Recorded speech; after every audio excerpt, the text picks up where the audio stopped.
Donc personne avait quelque chose à partager, un petit verset, hein?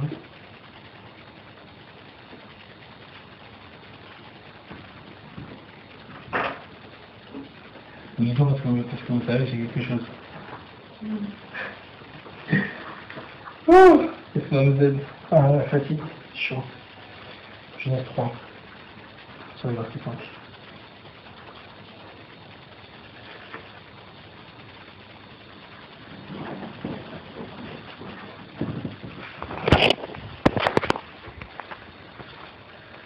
Genèse 3 à partir du verset 5. Celui qui l'a, il peut le lire.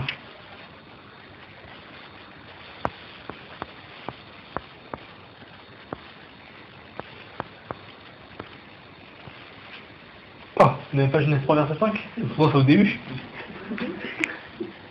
J'avais dit Amos, machin, j'aurais dit ok d'accord. C'est Genèse quand même là.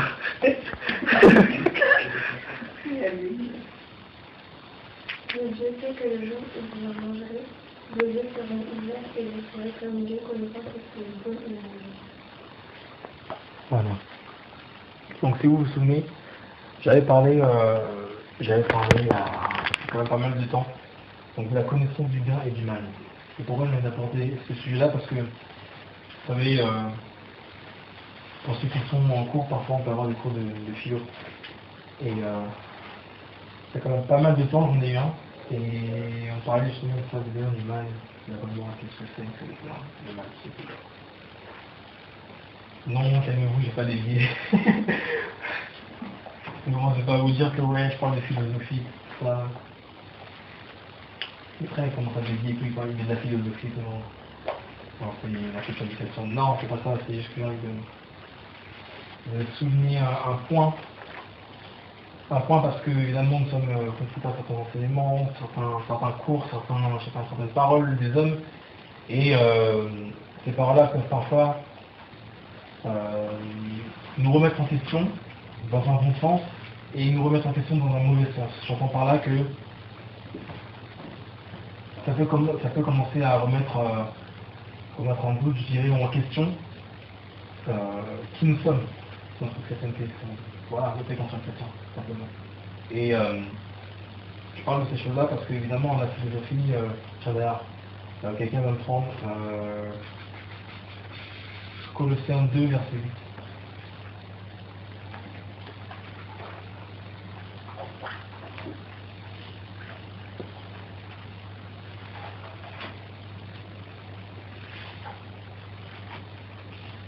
Et le lire, s'il vous plaît.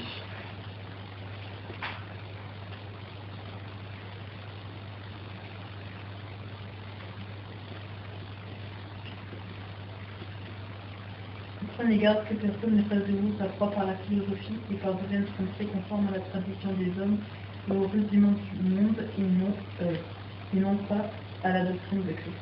Donc Paul ici va mettre en garde les Colossiens et leur dire que, parce qu'évidemment à cette époque-là il y avait les Grecs qui recherchaient la sagesse, Paul aussi va le dire, hein, que les Grecs recherchent la sagesse. Donc il y avait plusieurs philosophes, plusieurs personnes, sages entre guillemets. Et dans toutes ces sagesses-là, parce que la sagesse ça attire, dans toutes ces sagesses-là, on avait besoin de connaître celui qui a fait qui allait à des véritables paroles de la vie. Et si on ne connaît pas, évidemment, on va commencer à s'enregistrer dans n'importe quel type de philosophie.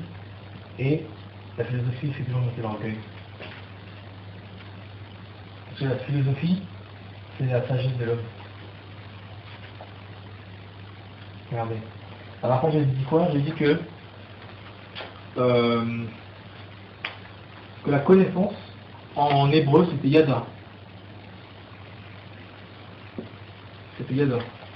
En hébreu. D'ailleurs, ça l'est toujours. Donc, son équivalent en anglais, c'est Ginosko, vous savez. Et puis dans Yada, il y a Y, donc Yod, qui signifie donc en hébreu la main, qui signifie aussi puissance. Et on a aussi le D, voilà, c'est du Dalet,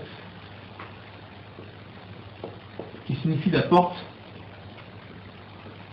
ou qui signifie aussi élevé. Voilà. Ce que la connaissance veut dire. On parle de ça quand on parle de la connaissance. Donc, c'est la connaissance, c'est comme une sorte de puissance qui t'ouvre une porte vers quelque chose de plus. Quelque chose que tu ne connaissais pas, quelque chose que tu ignorais. Avant, la porte était fermée, tu ne savais pas, tu ne connaissais pas. Et maintenant que tu as la connaissance, c'est comme si on t'ouvrait, la porte par le savoir. C'est comme on dit qu'un peuple est détruit parce qu'il lui manque la connaissance. Pourquoi? Parce que les portails sont fermés devant eux. Et puis de la même manière que tu peux connaître les bonnes choses, parce que dans le passage qu'on vient de prendre, c'était pour connaître le bien et le mal. Le bien, de la même manière tu peux connaître aussi le mal. C'est pour ça que la parole dit qu'il y a le Seigneur disait à une église dans l'Apocalypse, parce que toi tu n'as pas connu les profondeurs de Satan. Alors c'est-à-dire qu'il y a d'autres personnes qui ont connu les profondeurs de Satan. Mais pour connaître ça faut avoir la puissance là.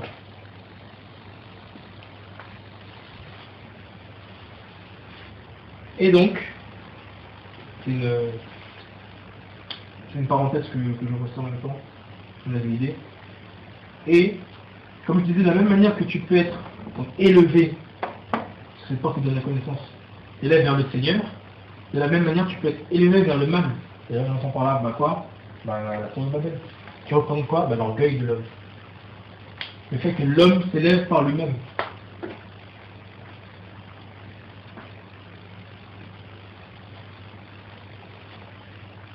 Et aujourd'hui, de manière moderne, on voit quoi? La philosophie de la propre sagesse de l'homme, et non pas qui vient de l'homme lui-même et qui ne vient pas de Dieu. Il y a une prof de philo qui nous disait, qu'est-ce que c'est que le bien et le mal? Qu'est-ce que c'est que la morale? Une bonne morale, c'est quoi? C'est simplement le fait de... c'est une bonne morale. La morale, c'est le fait de reconnaître les choses comme étant bonnes et mauvaises. Avoir une bonne morale, voilà.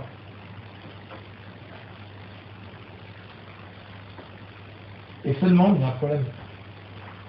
Parce que, si vous regardez bien, la morale est quand même assez subjective à tout le monde.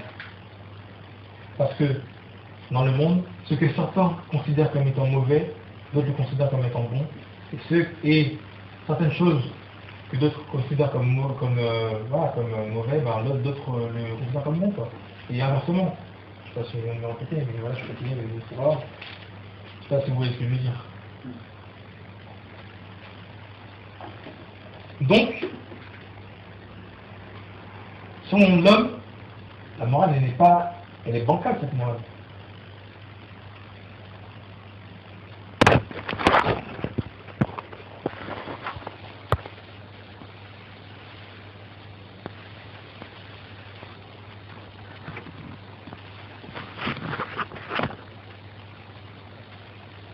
On nous parle, entre guillemets, de la morale dans la parole de Dieu.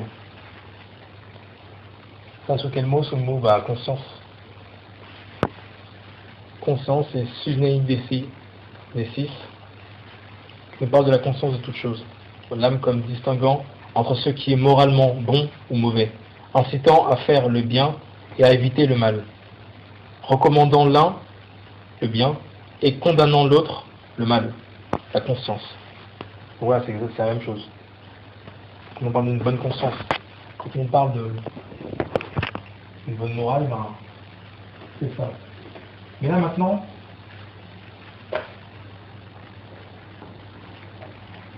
c'est quoi la bonne morale?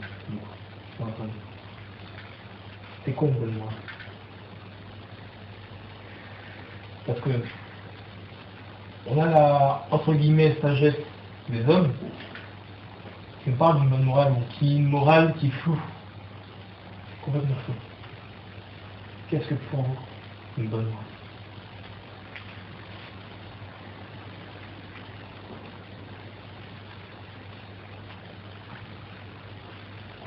C'est une question, hein? J'attends la réponse.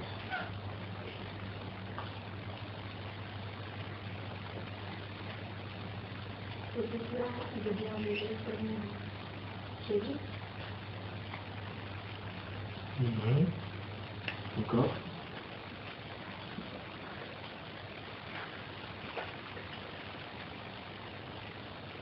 Ok, ok.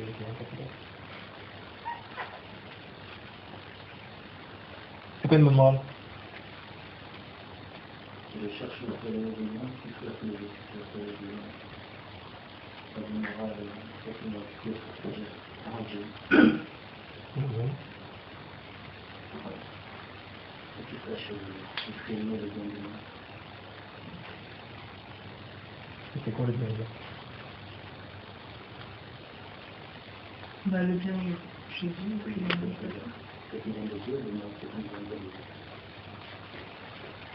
Franchement, si vous avez répondu autre chose que ça, quand je vous avais dénoncé, donc désolé. Ah, évidemment, parce que comment je dirais, la philosophie de l'homme, la sagesse de l'homme, la philosophie, comme je disais, elle est bancale. Et puis la parole le dit elle-même. Il y a des gens qui considèrent ce qui est bien comme étant mal, ce qui est mal comme étant bien. C'est ça, donc. Et ce qui nous distingue en fait des hommes, ce qui nous distingue de toutes ces choses-là, c'est que nous jugeons quelque chose de moral, non pas selon l'homme mortel, non pas selon l'homme limité, mais selon l'être qui est illimité, selon l'être qui est absolument au-dessus de toute chose.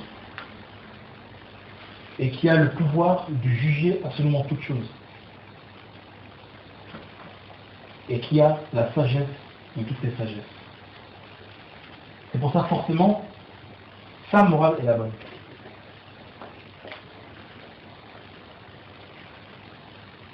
Donc, c'est quoi une bonne morale? Qu'est-ce que c'est bien?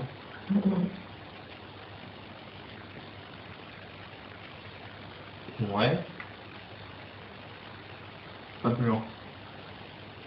La parole. Continue.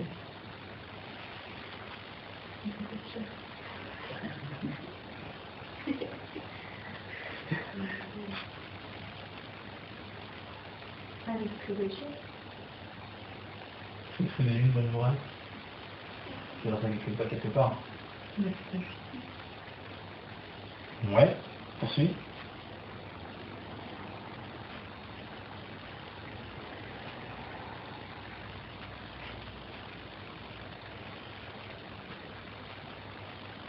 C'est pas ça?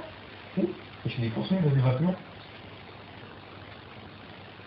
Donc on dit la parole et sa justice. Quand tu parles de sa justice, tu parles de quoi exactement? Bah que on est d'accord qu'une morale, c'est comment dire, on va dire c'est une ligne de conduite. Et ben la ligne de conduite de Jésus, elle est liée, enfin elle est menée par sa justice. C'est son point de vue en gros. Ouais. C'est quoi sa justice? Ça, je suis Bah tu veux des exemples de la justice? Voilà. Ah ben ne pas pécher, ça, ce genre d'exemple-là. Ouais. Les commandements. Exactement. Les commandements. C'est ça. Les commandements de Dieu, toute la parole de Dieu, comme vous avez dit, la justice de Dieu. Et par rapport à la justice de Dieu, j'allais même plus loin, c'est, comment dire ça, la justice même selon Dieu. Parce qu'évidemment, nous avons une justice propre à nous.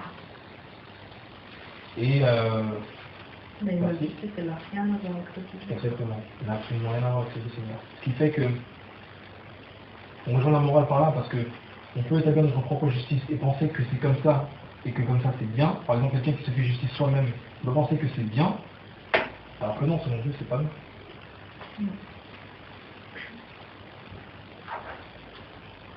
Ce qui fait que nous, en tant que chrétiens, nous avons une bonne conscience, une bonne morale. Et cette morale-là s'établit non par rapport à l'homme, parce que l'homme est dirigé par ses sentiments, l'homme est dirigé par les choses du monde, l'homme est dirigé par, peut être dirigé par les démons, par le diable, tout ça, etc. Mais nous, chrétiens qui sommes dirigés par Dieu, nous avons une morale selon Dieu. Ce qui fait que toute notre connaissance que nous avons de Dieu nous ramène forcément à sa morale, à sa justice à lui. Et non pas à quelque chose d'humain et bancal.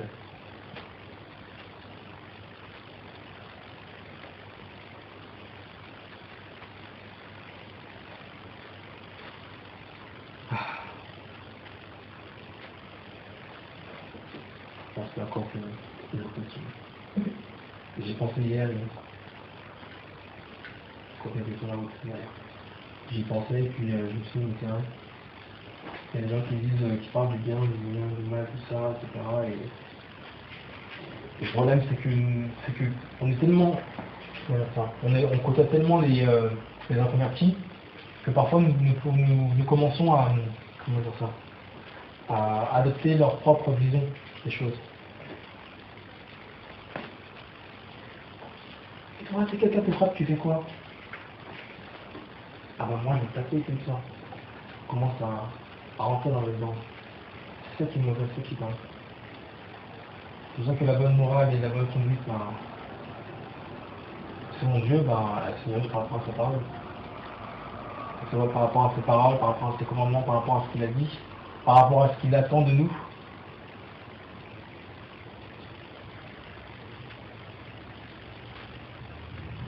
C'est ça, la reconnaissance, quoi.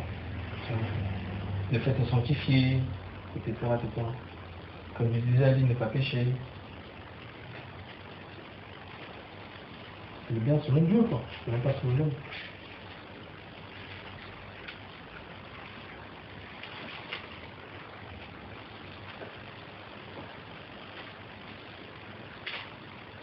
Donc voilà, c'est ma contemplation.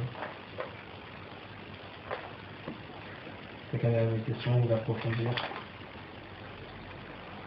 d'ajouter autre chose, n'hésitez pas. On voit un peu on puisse avec nous ensemble. Ouais. Une question. Ouais. Dans les deux colonnes, et dans Colossiens 2, quand elle dit prenez garde que personne ne fasse de vous par foi, à la fin, parle des rudiments du monde. Pas trop compris les rudiments, en fait, ça, je comprends pas trop. Si vous voulez du monde du monde, ça va être un monde du monde, ou alors comme les traductions en fait du monde. Comme les choses qui viennent du monde. Tu veux Tu veux qu'on approfondisse? Oui.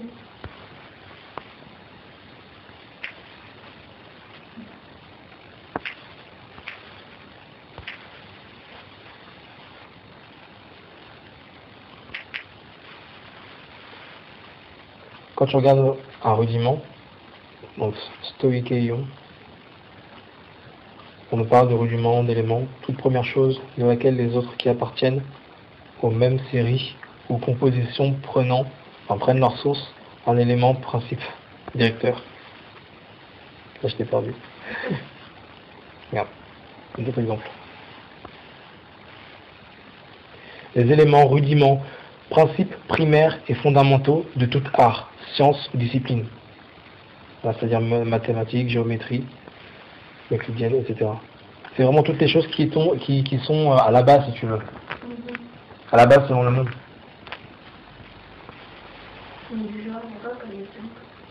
Par rapport au rudiment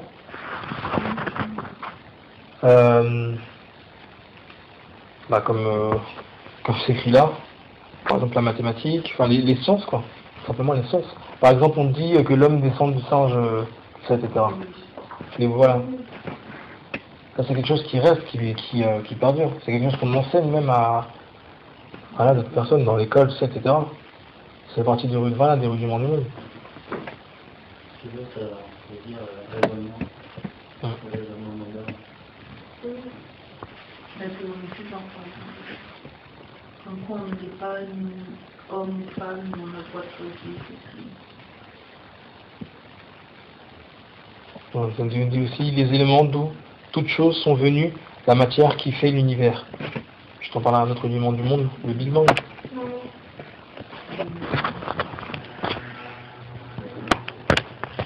Donc c'est pas se laisser prendre par ces choses-là, parce que évidemment oui, on peut découvrir d'autres choses. C'est pas mauvais de faire ses recherches, de pouvoir découvrir autre chose, etc. Mais il faut faire attention de ne pas être séduit. Parce que nous avons une ligne de conduite, c'est la parole. Et si la parole te dit qu'au commencement, Dieu créa la terre, tout ça, et les cieux, c'est pas lui qui l'a créé.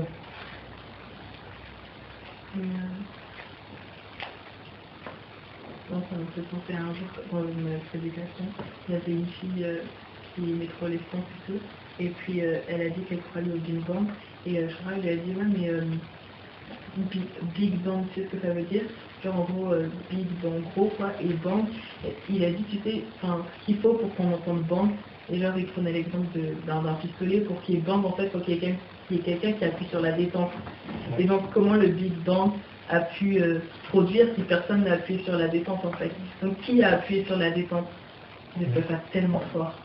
Et je me suis dit, c'est trop. C'est trop.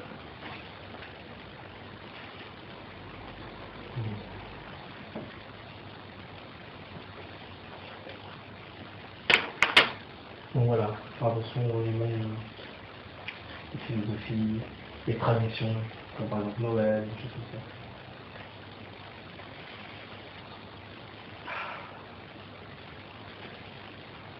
Comme je disais, c'est pas empêcher de vouloir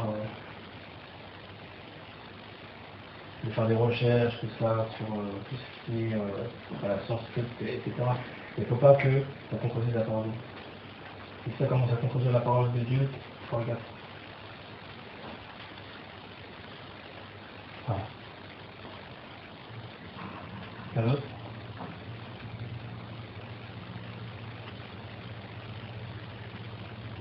Non, mais après, c'est dans la tête, mais j'ai oublié la référence.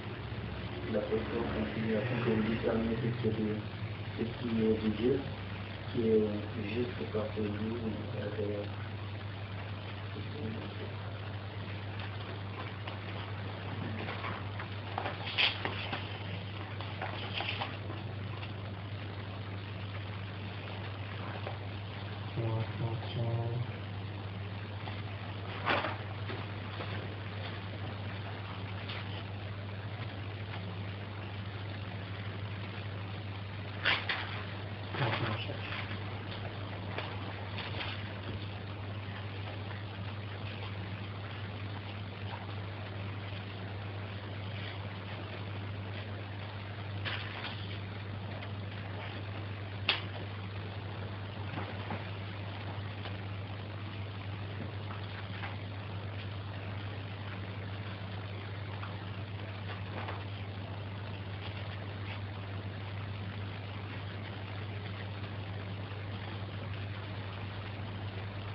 Non, je peux en plus.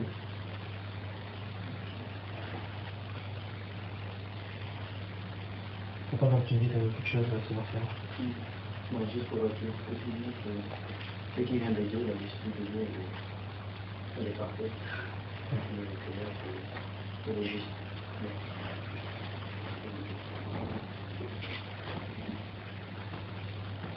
Ça me dit quelque chose, c'est que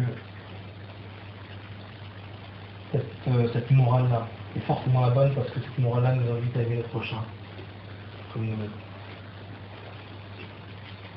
Elle ne se base pas sur des sentiments ou sur notre propre justice, mais elle se base sur le fait d'aimer Dieu d'abord et d'aimer Dieu.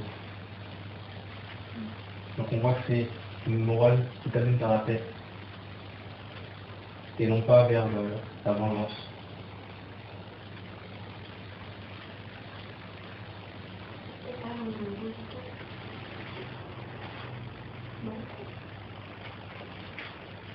Dieu Et ne vous conformez pas à l'âge présent, mais soyez transformés par le renouvellement de votre esprit, afin que vous expliquiez quelle est la volonté de Dieu, ce qui est bon, agréable et parfait.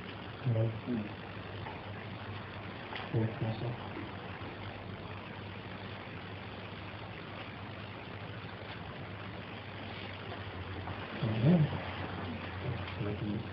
Ah non, mais ça fait pour le même.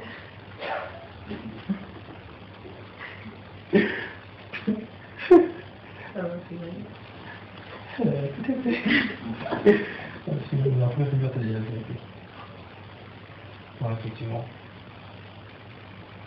On vous dit quoi encore? Je reprends, à partir du verset 1. Je vous exhorte donc, mes frères, par la compassion de Dieu, à offrir vos corps comme sacrifice vivant, saint et agréable. Donc ce sacrifice-là, par la sanctification. Agréable à Dieu, ce qui est pour vous, ce qui est votre culte raisonnable. Donc, on commence à avoir un culte, à faire, à rendre un culte à Dieu lorsque nous sommes saints. Ça commence à partir de là, la sanctification. Et ne vous conformez pas au siècle présent, mais soyez transformés par le renouvellement de votre entendement. Donc déjà là, je passe à reprendre les mêmes choses encore. Le fait de ne pas se conformer au siècle présent, c'est de ne pas se conformer à ce que le monde dit, à ce que le monde affiche, à ce que le monde vous donne. Et soyez transformés par le renouvellement de votre entendement, afin que vous éprouviez quelle est la volonté de Dieu, ce qui est bon, agréable et parfait. Donc c'est pas la volonté des hommes, c'est la volonté de Dieu. Et c'est comme ça qu'on verra ce qui est bon, ce qui est agréable et surtout ce qui est parfait. Et rappelez-vous, comme j'en avais parlé la dernière fois, dans Matthieu, il est écrit que voilà, Jésus donnait son enseignement, il disait, faites ceci, etc. Il y avait beaucoup de paroles, après il disait, pour que vous soyez des fils de votre Père qui est dans les cieux, et après plus tard il dira, soyez parfaits comme je suis parfait, comme votre Père céleste est parfait. Donc quand on parle encore de cette parfaite-là, c'est toujours, ça revient toujours à la parole de Dieu, au commandement de Dieu. J'ai un truc. Ouais. Donc c'est pas. Enfin, ça a à voir, mais en fait, tout à l'heure j'avais à cœur de partager que en fait des fois, on s'auto-gâche la vie simplement par notre perception et comment dire. Et du coup au final c'est notre propre convoitise et du coup ça nous éloigne de la attendez. En fait, là, comme on n'arrête pas de le dire, la justice de Dieu, la volonté de Dieu, elle est parfaite pour nous. Et si c'est parfait pour nous, on est censé bien le vivre. Quand Jésus nous impose quelque chose ou qu'il nous emmène quelque part. Et en fait, des fois, on s'auto-gâche cette perfection par notre perception des choses. Je ne sais pas si vous m'avez suivi. Et exemple, je me suis rendu compte hier que, en fait, là, depuis pas très très longtemps, j'ai enfin accepté que l'on soit sur Amiens. Donc pour situer, ça va faire 3 ans qu'on est mariés, donc 3 ans qu'on est revenu sur Amiens. Et en fait, moi dans ma tête, bon, je pense que vous savez tous, je suis très très très organisée, tout est cadré dans ma tête. Et pour moi, Amiens c'était juste ma licence. Je partais et quand on allait se marier, on allait s'installer tous les deux, on n'allait pas connaître la ville et compagnie. Ça c'était mon plan. J'ai vu la Belgique quand vous allez retourner sur Amiens. Et j'ai eu énormément de mal à l'accepter. Et ça m'a gâché la vie parce que je me suis dit, je veux pas être là, j'aime pas Amiens, c'est moche, c'est tout le temps moche, il n'y a pas de solution. Bref, vous voyez, vous connaissez Amiens quoi. Et en fait, ça me gâchait la vie pour rien. Parce que, en gros, Jésus m'a dit, vous êtes là, il a dit, vous êtes là, moi j'ai rien à dire. À partir du moment où j'ai dit, je te suis, c'est tout quoi. Et au final, à partir du moment où je me suis dit, ok, j'accepte, je suis bien. Et je me suis rendu compte que vraiment, la volonté de Dieu, elle est parfaite. Et c'était juste ma perception des choses qui a tout gâté pendant pendant 2 ans en fait. Pendant 2 ans, j'étais bien pour rien. J'étais pas bien pour rien. Et voilà, vraiment, nous encourager à voir les choses avec les yeux de Jésus, même si c'est hyper difficile. Parce que en tant qu'être humain, en fait, rien n'est acquis. Et comme on dit, c'est tous les jours qu'on doit renouveler notre engagement envers Jésus. C'est aussi tous les jours qu'il faut prendre sur nous et voir avec ses yeux et accepter ce qu'il nous dit, là où il nous emmène, tout ça. Et voilà, en gros. Je sais pas trop si c'est dans le thème, mais j'avais ça à dire. Voilà.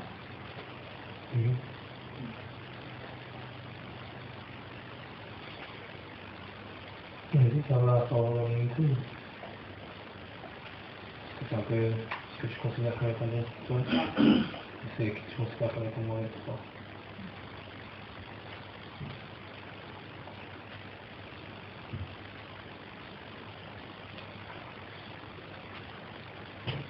Et encore un petit truc. Non. Moi, je peux tout penser aux activités.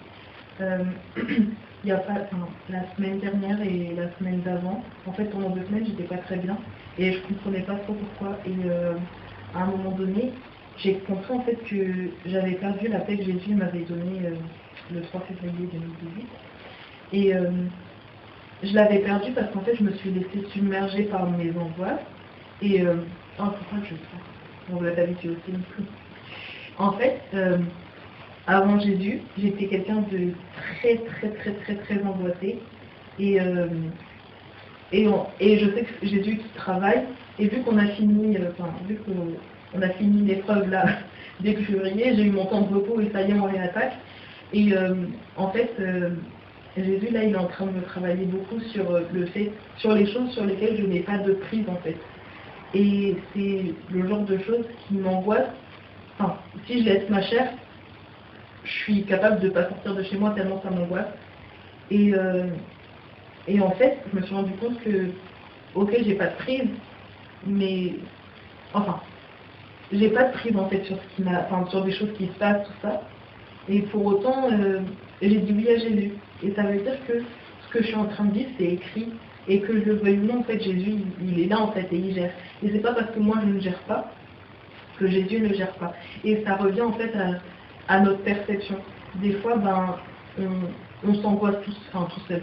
Des fois, on s'est submergé, on angoisse tout ça, alors que c'est juste notre perception des choses qui nous fait dans cet état-là. Si jamais on prend un peu de recul, ou si on loue Jésus tout simplement, on se rend compte que c'est lui qui gère, il est dans la barque et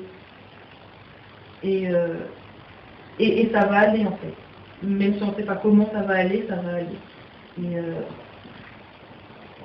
en gros, ça rejoint le fait de laisser de côté notre perception des choses, même si c'est hyper difficile parce que c'est tous les jours qu'il faut le faire. Même des fois c'est des trucs tout bêtes, on se réveille, on est de mauvaise humeur, on ne sait pas trop pourquoi, au final c'est notre perception des choses. Si on se dit ok, le ciel est gris, ok, c'est pas si grave.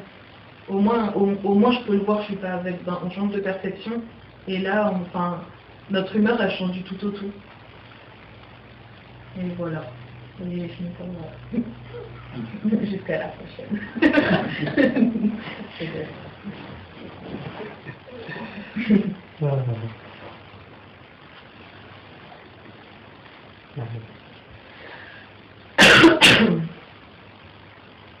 Il y a un autre.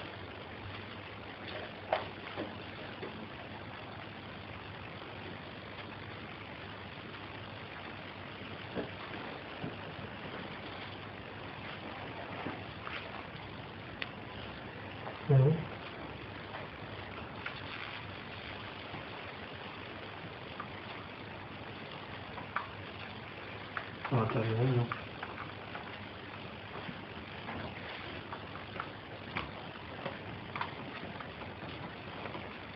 Prions le Seigneur